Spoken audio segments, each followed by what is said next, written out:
Kamu tentu senang membaca surat kabar atau majalah.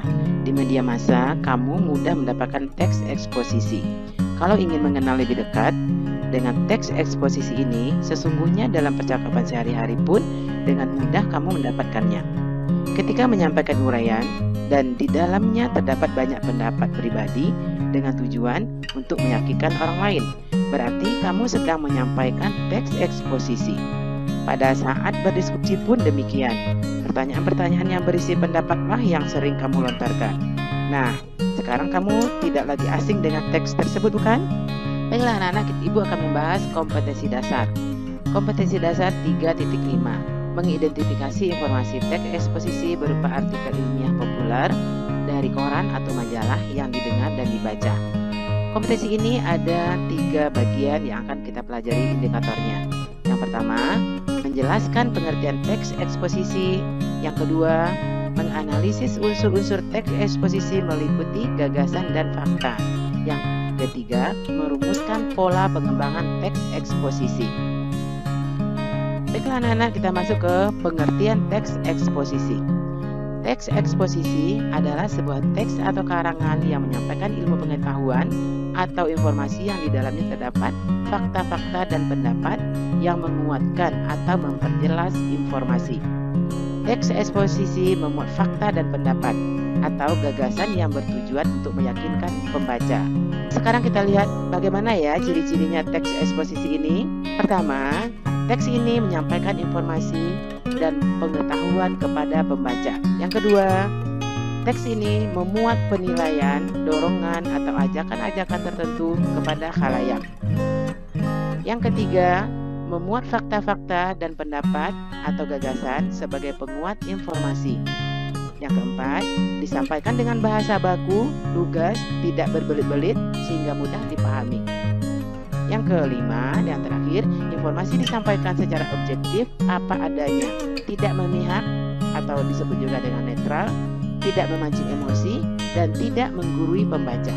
Baiklah anak-anak, kita lihat unsur-unsur teks eksposisi. Apa saja unsur-unsur teks eksposisi ini?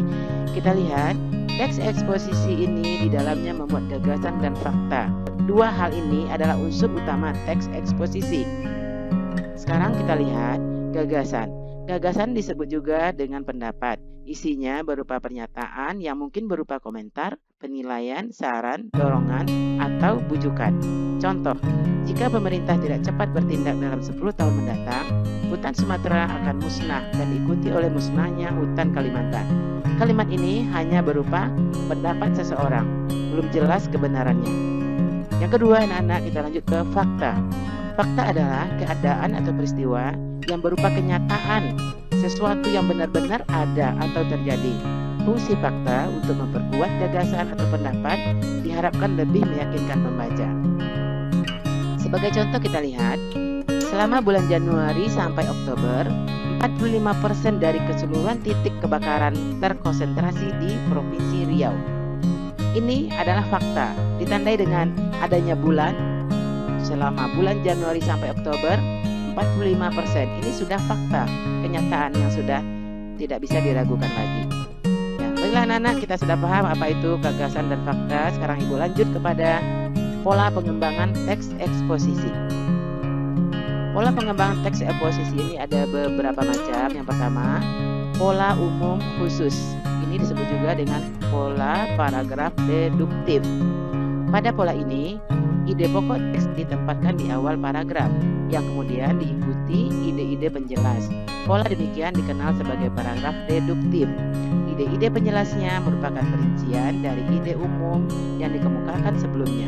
Pola ini banyak digunakan dalam bacaan-bacaan sehari-hari. Sebagai contoh, kita lihat paragraf ini anak-anak. Uang bukanlah modal utama yang diperlukan apabila seseorang hendak memulai bisnis. Menurut motivator dan pengusaha muda, Edvan Muhammad Kautsar, aspek penting yang dibutuhkan seseorang untuk memulai bisnis adalah ilmu dan pengetahuan tentang bisnis yang akan dirintis. Calon pengusaha dapat belajar langsung dengan praktisi yang telah terlebih dahulu menekuni bisnis. Cara itu memungkinkan para calon pengusaha dapat bereksperimen secara langsung dan memilih bisnis yang sesuai. Kita lihat paragraf ini, ide pokoknya terdapat di awal paragraf. ini yang berpengertian dari umum, secara umum, yaitu ide pokoknya, uang bukanlah modal utama yang diperlukan apabila seseorang hendak memulai bisnis. Kemudian dilanjutkan dengan ide-ide penjelas dengan kalimat seterusnya. Misalnya kalimat kedua, menurut motivator dan pengusaha muda Irfan Muhammad Kausar, aspek penting yang dibutuhkan seseorang untuk memulai bisnis adalah ilmu dan pengetahuan tentang bisnis yang akan dirintis. Ya, ini hanya ide penjelas, yaitu pendapat untuk meyakinkan bahwa ide pokok di paragraf pertama itu adalah benar. Sekarang lanjut kepada pola pengembangan yang kedua, yaitu pola khusus umum. Ini disebut juga dengan paragraf induktif. Pola ini, kalimat utama terletak di akhir paragraf. Hal-hal yang bersifat khusus diikuti oleh uraian yang bersifat umum. Contoh, ini adalah danau terbesar di Indonesia. Letak danau ini adalah di Sumatera Utara. Danau ini adalah hasil letusan gunung berapi purba. Danau ini dikenal dengan sebutan Danau Toba. Anak-anak, sekarang kita lihat. Paragraf ini, ide pokoknya terdapat di akhir paragraf, yaitu danau ini dikenal dengan sebutan Danau Toba. Kalimat pertama dimulai dengan kata ini. Ini adalah kata ganti.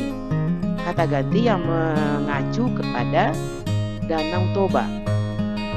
Ya, kemudian juga kalimat kedua, letak danau ini, kata ini juga kata ganti yang juga mengacu ke Danau Toba. Kemudian kalimat ketiga, danau ini adalah hasil letusan gunung berapi purba. Kata ini juga kata ganti yang mengacu atau menunjuk kepada Danau Toba. Jadi cukup jelas ya anak-anak, ide pokoknya terdapat di akhir paragraf. Selanjutnya ibu masuk kepada yang ketiga, yaitu pola ilustrasi.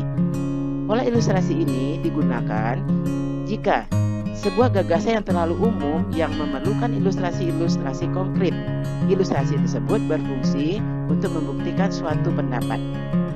Di dalam hal ini, pengalaman-pengalaman pribadi merupakan bahan ilustrasi yang paling efektif dalam meyakinkan kebenaran suatu gagasan. Sekarang kita masuk ke pola pengembangan teks eksposisi yang terakhir, yaitu pola perbandingan. Untuk meyakinkan suatu pendapat, kamu dapat melakukan suatu perbandingan. Misalnya, membandingkan benda-benda, keadaan, atau yang lainnya. Berdasarkan perbedaan dan persamaannya, kerugian atau keuntungannya, kelebihan atau kekurangannya, bisa menggunakan kata penghubung. Misalnya, jika dibandingkan dengan, seperti halnya, sama dengan, demikian juga, selaras dengan, sesuai dengan, dan lain-lain.